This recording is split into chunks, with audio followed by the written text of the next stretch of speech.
When most people hear the name Alexander Graham Bell, they think of the telephone. But Bell spent some of the happiest years of his life chasing something entirely different. Not voices, not wires, the sky. And, in a quiet corner of Nova Scotia, one of the world's most famous inventors became obsessed with building giant red kites so strange that local residents thought he had lost his mind. The surprising part? Some of those kites were large enough to carry people, and one of them nearly became a stepping stone to powered flight. Most stories have another side. This one's just a little stranger.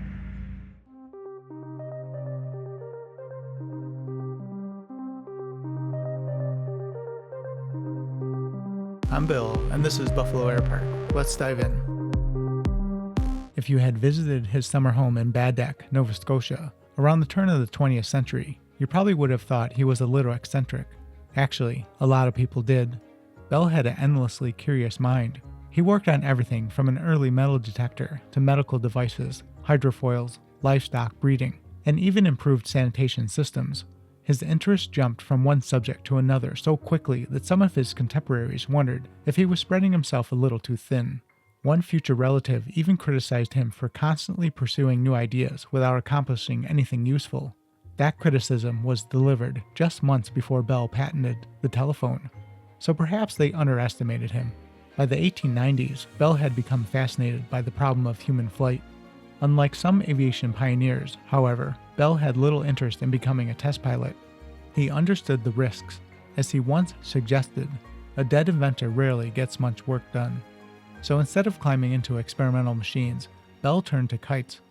Kites allowed him to study lift, stability, and structure while keeping human beings safely on the ground. At least, that was the plan. His earliest experiments involved large box kites. One enormous design was called Jumbo. Bell hoped it might actually lift a person into the air. There was only one problem. Jumbo stubbornly refused to fly. Around this time, Bell began discussing flight with astronomer Simon Newcomb. Newcomb pointed out a mathematical problem that plagued large flying machines. As an aircraft grows larger, its weight increases faster than its lifting surface. Simply making everything bigger wasn't going to work. Bell needed a different solution. And that's when he stumbled onto an idea that would dominate the rest of his aviation experiments. Triangles. More specifically, tetrahedrons. Bell became convinced that the tetrahedron, a small pyramid-like structure made from equilateral triangles, offered an ideal combination of strength and light weight.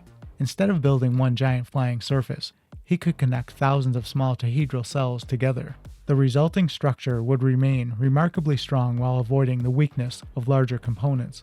Soon his workshops were filled with thousands of these little geometric pyramids. The people of Baddeck watched with growing amusement.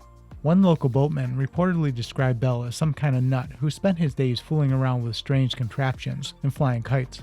Bell didn't seem to mind. If anything, he became even more obsessed. Local women were hired to cover the frames with silk. Bell preferred red or maroon fabric because it showed up clearly in photographs against the bright sky. Before long, the hillsides around Baddeck were dotted with what looked like floating red pyramids. Even when traveling aboard, Bell couldn't stop thinking about flight. While visiting New Zealand, he studied traditional Maori kites and carefully sketched them in his notebooks. Back in Washington, he once stopped to help a young boy whose kite wasn't flying correctly. Bell examined it, adjusted the bridle, got it to fly properly, and continued on his way. The inventor of the telephone apparently couldn't resist fixing kites. But as his experiments grew larger, another problem appeared. What do you do when there's no wind? According to family stories, Bell's wife Mabel suggested a solution: use horses. So there were occasions when giant tetrahedral kites were literally towed across fields behind galloping horses while Bell studied their performance. It sounds ridiculous, but it worked, and the results kept getting better.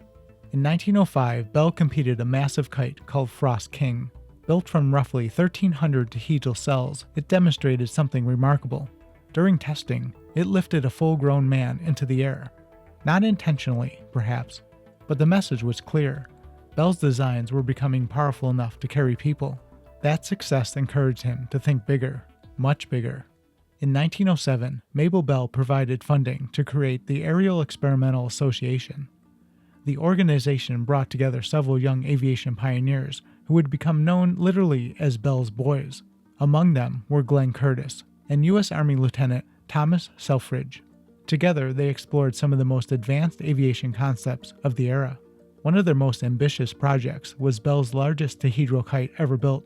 It was called Cygnet, and it looked less like an airplane than a flying wall. Constructed from 3,393 tetrahedral cells covered in red silk, the machine weighed more than 200 pounds and stretched across the sky like an enormous geometric cloud. Bell still worried about safety, so pontoons were attached beneath it. If things went wrong, the pilot could land in water instead of on hard ground. On December 6, 1907, Thomas Selfridge climbed aboard. The giant kite was towed behind a steamboat across the lake. As speed increased, the impossible-looking machine rose into the air.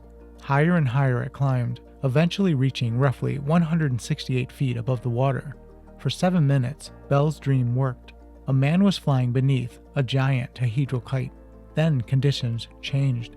The wind weakened. The kite descended into the lake. Before the tow line could be released, the water dragged against the structure and shattered much of the aircraft. Selfridge survived with little more than a cold and memorable swim.